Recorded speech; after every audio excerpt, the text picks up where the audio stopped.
Everybody, and welcome to our week number 7 Twitch live stream for my research methods class. I see a bunch of you joining me, getting logged in, putting your name in the chat. That's fantastic. Hopefully you can hear and see me okay. Is everything coming through clearly? Could someone give me a yes or a thumbs up or something in the chat? That would be super helpful. I'll wait just a second. And I'm so sorry that we weren't able to do a live stream last week. We had a power outage in our neighborhood. We've had like 3 of them in the last week. It's been super obnoxious. There was one last night. There was one like all day Wednesday last week. It went on for, I want to say 6 hours longer than they told us it would. So obviously that was really disruptive, and I apologize for that inconvenience and interruption to our normal schedule. But we'll jump back in like usual today and talk about what we have going on this week. I'll give you some comments from last week. And again, can you all hear and see me okay? Can someone let me know like a yes or a thumbs up? Just want to make sure before I keep going. Wait one more second. I'm always afraid that like I'm gonna just keep chatting and you won't be able to hear or see me. So I'm gonna hope everything is all right, and if you have a chance to confirm, that would be great. Otherwise, let's go ahead and go over to Canvas together. And as I said, we're right here. We're in week number 7, the last week of September. Hard to believe. Okay, thank you for the confirmation. Hard to believe that next week is October already. It feels like it came really quickly.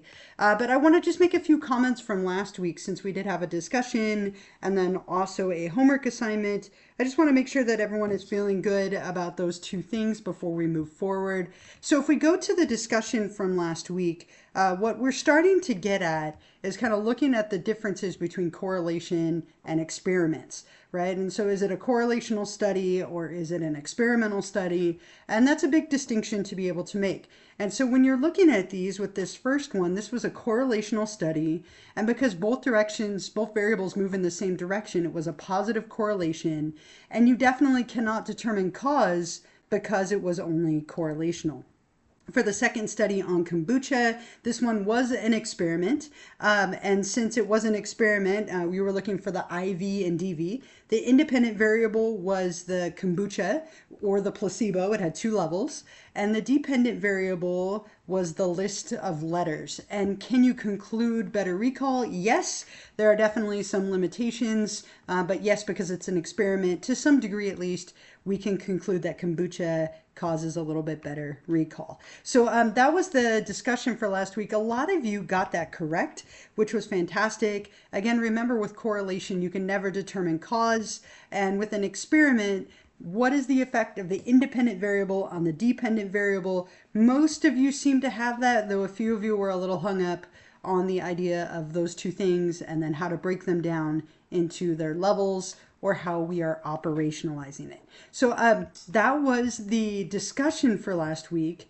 And then I want to talk a little bit about the homework, but are there any other questions from the discussion really quickly before I go over to the homework assignment? Oops. My phone got tired of waiting for me on our live stream here. But just to make sure, and if you do have any other questions about the homework, feel free, or I'm sorry, the discussion, feel free to put them in the chat and I would be happy to answer them for you. Otherwise, let's take a look at the homework assignment that you had last week. And this was kind of a similar idea, right? You were looking at different types of information. You were looking at, different types of validity. You were also looking at independent and dependent variables. And again, a lot of you did a beautiful job on this. I was really impressed, especially with the first one, how many of you got this correct. So if you're looking at this, Dr. Lopez was looking at external validity, right? Looking at how true this is for other people, how well does it generalize. Dr. Shaw was looking at internal validity, right? So did the researcher set up the experiment properly, right? How are we looking at like growth mindset? And then Dr. Jefferson was operationalizing and looking at construct validity. So external, internal, construct. And I would say like, I want to say about 80 to 90% of you got that correct. Really nicely done. Expect to see something similar to that on the next exam. And then for the other ones, again, most of you did a beautiful job. This is not an easy concept to do. A lot of people struggle with identifying independent versus dependent variables and then breaking it down. So for each one of these, For number 2, a pharmacologist is testing whether a new medication, Moodcore, will cause people to gain weight. To test this, she gives 100 people Moodcore, 100 people a placebo. At the end of the month, monitors any weight gain by having them weigh in on a scale. So the independent variable is the drug Moodcore, with its conditions, right, or its levels being Moodcore and a placebo. And then we have the dependent variable being weight gain as operationalized by their weight on a scale. For number 3, the independent variable was inspirational tape, right? So 50 people get the inspirational tape, the other 50 get the white noise. So those are the 2 levels, inspirational tape versus white noise. And then rating their mood on a 10-point scale would be the dependent variable. Remember, the dependent variable is dependent on what happens with the independent variable. Number 4, this one, it was drinking water before bed, right, is the independent variable. So the ones who got 2 glasses of water versus 25 children who don't get any liquid. So those would be the 2 levels. And then information is, did they wet their bed, which was reported by their parents. And then finally for number 5, this one we are looking at environmental temperature, right, as the different independent variable. And so we have a 70-degree room, a 90-degree room, and a 40-degree room. This one had 3 levels. And then we're looking at reaction time in seconds. So again, if it helps you, always ask yourself, what is the effect of the IV on the DV? What is the effect of this on that? And the first one is always going to be the independent variable. That's what you're manipulating to measure the effect with the dependent variable. So I just wanted to go through those 2 things a little bit because it seemed like they gave a few people a hard time. But for the most part, a lot of you did a beautiful job on the materials for last week. As I mentioned, I was overall really quite impressed with how well all of you did. Are there any other questions about week 6, about the homework or the discussion before we move on to this week? Just want to make sure everyone is feeling good because we're only going to build from here. So if you're feeling a little bit confused right now, make sure you take a moment to kind of solidify that knowledge base because we're going to start adding other layers to it. So if you're confused now and you don't kind of rein that in a little bit and make sure you understand, it's only going to get a little bit harder. Okay. So if you think of anything, feel free to put it in the chat. Otherwise, let's move on to week number 7. This week we are looking at chapter 5, and chapter 5 is all about identifying good measurement. So how do we measure variables? What are the 3 different types of measurement? What different scales are there? What types of validity are there? I think these little charts like this are really helpful, kind of building on what we covered last week. Let me go back here. Oops.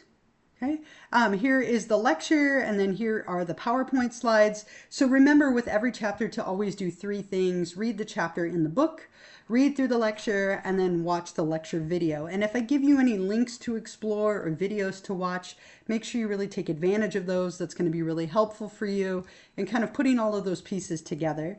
So once you've done those 3 things for your reading and the lecture materials, you can go ahead and move to discussion number 7. And as always, you have my instructions and then my video. I hope the videos are helpful. They feel like they're helpful to me in kind of walking you through the prompt a little bit. So one of the topics in chapter 5 is all about creating operational definitions and the 3 different types of measures that could be used to measure those operationalizations. So I want you to describe how you could operationalize coffee intake using each of those 3. So a self-report, an observational, and a physiological measure. Make sure you explain, make sure you kind of walk me through it. How could you operationalize coffee intake from all 3 of these different types? And then you're going to go to this website. I gave you 2 options just in case one of them didn't work. I always double check them, but just in case. You're going to take the ice cream poll on there. I am a big ice cream fan, so more cake, but ice cream too. So you're going to take the poll and then answer these 3 questions. Number 2, what flavor ice cream did you get? What did the results say about you? Copy and paste the image or description. That's totally fine. And then do you agree or disagree, right? What are your results and what do you think? And then copy and paste that description. Number 3, do you think this quiz is reliable? Explain what kind of reliability could be relevant. How could you empirically establish the reliability of this measure? And describe one method you could use to quantify the reliability for this quiz. Number 4, do you think this quiz is valid? Explain and comment on the bullet below. How would you establish the criterion related validity of this quiz? So you're applying everything that you're learning this week in chapter 5 while thinking about ice cream. So I hope that you enjoy taking the little quiz and kind of reflecting on it. Don't forget to really really elaborate in your responses. If you find that you're getting the comment of like, I wanted a little bit more, or give me a little more, I wish you had gone into more detail, try and go into a little more detail, and that will help you to get those points that maybe you're missing. Also, don't forget to reply to a classmate to get those 2 very easy points. Some of you are still forgetting that, and those points are kind of easy to get, and you want to obviously make sure that you are getting them. I will post the recording of this when we're done. I'll post it a little bit later today after it is uploaded and downloaded. So be sure to know that that's there if you need it. I'm going to give you the extra credit question in a moment. I have a couple of reminders for you. The first one, as always, I already typed it up. If you could make sure that your subscription status is still good. So if you've lost the little football icon next to your name, like Rachel, yours is gone right here, and Alexis, yours is gone. If you could take a moment to just go back and renew it, it's no longer going to show up for me that you are here automatically. So if you could just double check your status, remember that it expires like every 30 days. So you just have to go renew it. Yep. Look at, you did it so quickly. Yep, you have your cake back. Nice job. So nice job, Rachel. So yeah, if you could just make sure that you have double checked that, especially if you're watching this later as a recording, that way you can still get the extra credit. The other thing I want to remind you of, if you're looking ahead to next week is October. Can you believe that? I can hardly believe that it's October. So we will have, let me put this in the chat here. Our next Twitch live stream will be on Wednesday, October 2nd at 1 o'clock p.m. Okay, so that will be our next live stream that we have scheduled. I hope that you're able to make it. I'm sorry again that we weren't able to do it last week. Try very hard to keep these every week so that I can touch base with you and provide an opportunity for questions if you have them. Otherwise, let me give you the extra credit question for this week. I'm going to copy and paste it here into the chat. So this is the week number 7 Twitch extra credit. So what I want you to think about is what are the 3 types of reliability? List and define all 3. What are the 3 different types of reliability? List and define all 3. And when you're ready to do that, you'll go to week 7, optional Twitch extra credit number 7 right here, and click on it. And then up at the top, click on Start Assignment. And that will bring up the box where you can type your response and hit Submit to get your confetti and trophies. They're not fantasy football trophies for me. Sadly, my fantasy football team is absolutely tanking this year. I'm 0-3. That's like the worst start I've ever had. So hopefully I win this week. Random thought for you. But otherwise, make sure you get going on the materials for week number 7. If you have any questions, I will hang out for a little while and you're welcome to put them in the chat. Otherwise, I will hope to see you all next Wednesday for our week number 8 live stream. Have a wonderful rest of the week. Happy fall. Next week, I get to wish you happy October, which is very exciting. My favorite month of the year. So thank you so much for joining me. I'm going to minimize my video, but I will hang out for a little bit if you do have any questions for me. Otherwise, thank you as well. I hope you all have a wonderful week.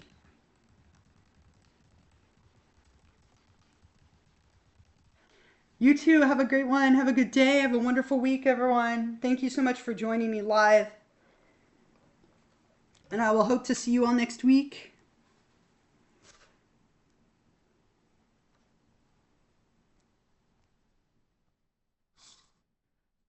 Thank you as well. Have a great day.